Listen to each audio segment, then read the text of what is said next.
Después del accidente, el silencio se volvió su cárcel, perdí la voz y con ella la esperanza de ser escuchado. Me culpé por todo, por el crujido del metal, por el grito ahogado que no pude emitir, por el vacío que dejó mi mutismo. Cada día era una condena, mis pensamientos gritaban, pero mis labios permanecían sellados. Lo que me dijo esa noche, todavía me persigue, no fueron palabras, fue una mirada, una de esas miradas que te juzgan y sentencian. Antes de eso, mi vida era una sinfonía de conversaciones, risas compartidas, discusiones apasionadas. Yo era la voz en cada reunión, el narrador de las anécdotas más disparatadas. Tenía un trabajo que amaba, rodeado de gente que valoraba mis ideas, mis opiniones. Mi apartamento era un refugio de creatividad, lleno de libros y de música que llenaba cada rincón. Recuerdo un atardecer, sentado en mi balcón, viendo el sol fundirse con el horizonte, sintiendo una paz profunda, una plenitud que creía inquebrantable. Nunca imaginé que un instante de distracción, un giro equivocado, me arrebataría no solo mi medio de vida, sino mi propia identidad. La risa de mi hermana, el consejo de mi padre, el abrazo de mi madre, todo se volvió un recuerdo sordo. Era el narrador sin voz, el músico sin melodía. Mi mundo se encogió hasta el tamaño de mi propio tormento. El día que lo perdí todo, encontré la única cosa que importaba, la dolorosa verdad de mi vulnerabilidad. Lo que descubrí después me rompió aún más. Los primeros días en el hospital fueron una neblina de morfina y desesperación. Las enfermeras hablaban a mi alrededor, sus voces se mezclaban en un zumbido indistinto. Intentaba responder, mover mis labios, pero el aire simplemente no salía. Mi garganta era una trampa, mis cuerdas vocales, una ruina silente. Los médicos, con sus rostros serios, me daban diagnósticos complejos que no entendía, pero el mensaje era claro, mi voz se había ido. Para siempre.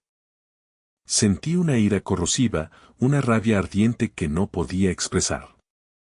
Pateaba las sábanas, golpeaba la cama, pero mis gestos eran débiles, patéticos. Quería gritar, maldecir, exigir que me devolvieran lo que me habían quitado. Pero solo había un silencio pesado, un vacío ensordecedor.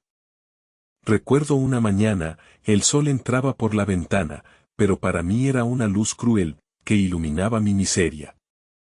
Vi a mi madre llorar en silencio, su mano aferrada a la mía, y mi incapacidad de consolarla, de decirle que estaría bien, me destrozó aún más. ¿Cómo podía pedirle que no sufriera si yo mismo me estaba ahogando en mi propio dolor? Las visitas disminuyeron. Mis amigos no sabían qué decir. Las palabras, tan esenciales en sus vidas, se volvían un obstáculo insuperable en la mía. Sus intentos de comunicarse eran torpes, llenos de pena. Sentía sus miradas de lástima como puñales. Me convertí en un fantasma en mi propia casa, en un observador mudo de la vida que continuaba sin mí. Intentaba escribir, pero mis manos temblaban y las palabras en el papel parecían frías, impersonales, incapaces de transmitir la tormenta que rugía dentro de mí. Mis sueños se volvieron pesadillas recurrentes, el accidente, el chirrido de las llantas, y luego, el silencio. Siempre el silencio.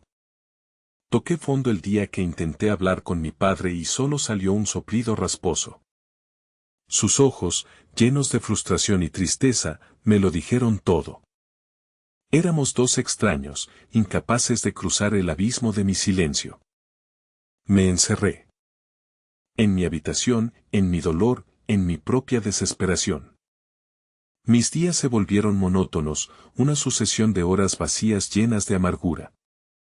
La lluvia fuera de mi ventana parecía reflejar mis lágrimas internas, un lamento constante que nadie más podía escuchar. Ese fue el momento exacto en que perdí toda esperanza. Y ahí entendí que estaba completamente sola, o al menos eso creía. Lo que escuché a continuación, me hizo desear no haber nacido. Un día, mi hermana, con una determinación que no le conocía, me arrastró a un centro de rehabilitación. Yo me resistía, gruñía y me negaba a salir de mi burbuja de autocompasión. Pero ella, con su paciencia infinita, me empujó. Fue en ese lugar, entre terapias y ejercicios repetitivos, donde la vi por primera vez. Se llamaba Elena. Tenía unos ojos grandes y expresivos, y una sonrisa que parecía iluminar hasta los rincones más oscuros de la sala. Elena era la terapeuta del lenguaje, aunque en mi caso, su trabajo era más bien de comunicación no verbal. Ella no intentó forzarme a hablar. En lugar de eso, me ofreció una libreta y un bolígrafo, y con una mirada cálida, me dijo, sin palabras, sé que tienes mucho que decir. Fue una chispa. Una minúscula, casi imperceptible chispa en la oscuridad de mi abismo. Por primera vez en meses, sentí que alguien no me veía como un inválido, sino como una persona con una historia que contar. Al principio, mi comunicación era torpe. Dibujaba garabatos, escribía frases cortas y abruptas. Pero Elena nunca se impacientó. Me observaba, me escuchaba con una atención plena, como si cada movimiento de mi mano, cada expresión en mi rostro, fuera la frase más importante del mundo. Me enseñó a usar lenguaje de señas, gestos sutiles, a modular mis expresiones faciales para transmitir emociones. Me mostró que el mundo no se limitaba a las palabras habladas, que había un universo entero de comunicación esperando ser explorado. Una tarde, le conté, a través de dibujos y señas, la historia del accidente, la culpa, el miedo. Ella no me interrumpió, solo me tomó la mano y susurró, en lenguaje de señas, no es tu culpa. Tienes mucho por lo que vivir. Fue como si una compuerta se abriera dentro de mí. Las lágrimas fluyeron, lágrimas de alivio, de reconocimiento. En el instante más oscuro, vi una pequeña chispa de luz. Lo que sucedió después, jamás lo hubiera imaginado. Poco a poco, mi mundo comenzó a expandirse. Con Elena a mi lado, empecé a salir de casa, a enfrentar las miradas curiosas de la gente. Ella me enseñó a no leer lástima en sus ojos, sino curiosidad e incluso admiración. Juntos exploramos parques, galerías de arte, cafeterías. Yo, con mis manos, mis ojos, mi cuerpo, le mostraba el mundo como lo veía. Ella, con su voz suave y sus gestos comprensivos, me ayudaba a traducir mis sentimientos, a conectar con el mundo exterior. Me volví un observador atento, un receptor de cada pequeño detalle, el susurro de las hojas, el brillo del sol en el agua, el lenguaje no verbal de las personas a mi alrededor. Comencé a escribir de nuevo, pero esta vez, mis palabras eran diferentes. Más profundas, más sentidas, liberadas de la tiranía de la voz. Elena me animaba a plasmar mis pensamientos, mis poemas silentes, mis reflexiones. No fue fácil, cada día era un desafío, cada interacción, un ejercicio de paciencia. Había momentos de frustración, donde el viejo resentimiento amenazaba con volver. Parecía que avanzaba, pero aún había una batalla que no había peleado. Pero entonces, recordaba sus palabras, sus gestos. Recordaba la paz que sentía al comunicarme con ella, la conexión que habíamos forjado más allá de las palabras. A través de ella, descubrí la fuerza de mi propia resiliencia, la capacidad de mi espíritu para adaptarse y encontrar nuevas formas de expresión. Empecé a pintar, a dibujar. Mis lienzos se llenaron de colores vibrantes, de formas abstractas que representaban mis emociones, mis sueños, mis esperanzas. El arte se convirtió en mi nueva voz, un lenguaje universal que no necesitaba de palabras. Mis cuadros empezaron a llamar la atención, la gente se detenía a observarlos, a interpretarlos. Me sentía escuchado, visto, comprendido. Y fue en ese momento, pintando un cuadro que representaba la tormenta y la calma, que me di cuenta de que mi silencio no era una prisión, sino un lienzo en blanco. con cada trazo, cada color, estaba reconstruyendo mi mundo, más hermoso, más profundo que antes. Justo cuando creía que lo había superado, el pasado volvió a tocar mi puerta. Un día, mi hermana organizó una exposición de mi arte. Era un evento pequeño, íntimo, pero para mí, era como enfrentarme a una multitud. La gente se acercaba a mis cuadros, susurraban comentarios, sus rostros reflejaban una mezcla de asombro y comprensión. Elena estaba a mi lado, radiante, su sonrisa era mi ancla. De repente, entre la multitud, vi una cara familiar. Mi padre. Hacía meses que no nos veíamos, desde aquel día en el que el silencio se interpuso entre nosotros. Su rostro estaba marcado por el tiempo y la preocupación, pero en sus ojos había algo diferente, un brillo de orgullo, de arrepentimiento. Se acercó a mí, titubeante. Yo lo miré, mi corazón latía con fuerza. Sentía una mezcla de resentimiento y anhelo. Me puse nervioso.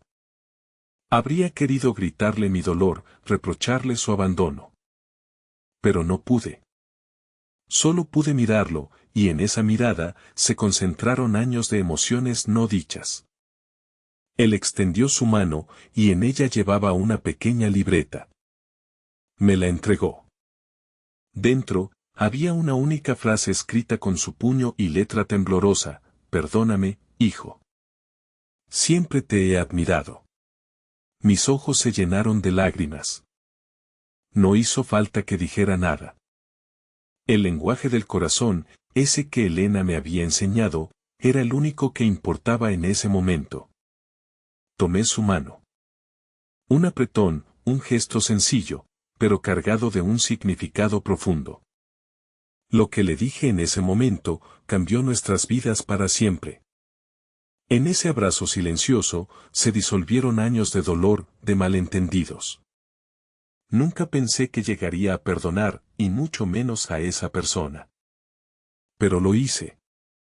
Y al hacerlo, me perdoné a mí mismo. Mi arte no solo me había devuelto la voz, sino que me había dado la capacidad de sanar, de reconstruir puentes. En ese instante, en medio de la gente que admiraba mi obra, rodeado por el amor de mi hermana y la presencia reconfortante de Elena, sentí una paz que nunca antes había conocido. No fue un grito, no fue una declaración, fue una melodía silenciosa de redención. Lo más importante no fue lo que pasó conmigo, sino lo que aprendí para siempre. Mi accidente me robó la voz, pero me regaló un lenguaje mucho más profundo, el del alma. Me enseñó que la verdadera comunicación no reside en las palabras que pronunciamos, sino en la sinceridad de nuestras intenciones, en la empatía de nuestras miradas, en el calor de un toque. Aprendí que la vulnerabilidad no es debilidad, sino una puerta a la conexión más auténtica. Cada lienzo que pinto, cada gesto que hago, es un testimonio de que incluso en el silencio más absoluto, la esperanza puede encontrar un eco. Mi historia es la de un hombre que perdió algo invaluable, solo para descubrir que tenía mucho más que ganar. Si alguna vez te has sentido roto como yo, escucha esto, no importa cuán profundo sea el abismo, siempre hay una chispa de luz, una mano dispuesta a guiarte, un corazón que te entiende. No dejes que el silencio te defina. Deja que te transforme. Busca tu propio lenguaje, tu propia forma de expresarte, de amar, de vivir. Quizás no sea con palabras, quizás sea con un pincel, con un baile, con una melodía que solo tú puedes escuchar. Lo importante es que hables, que te expreses, que permitas que tu luz interior ilumine el camino. Y aunque mi historia terminó, la tuya apenas comienza. Recuerda, el corazón siempre encuentra su voz.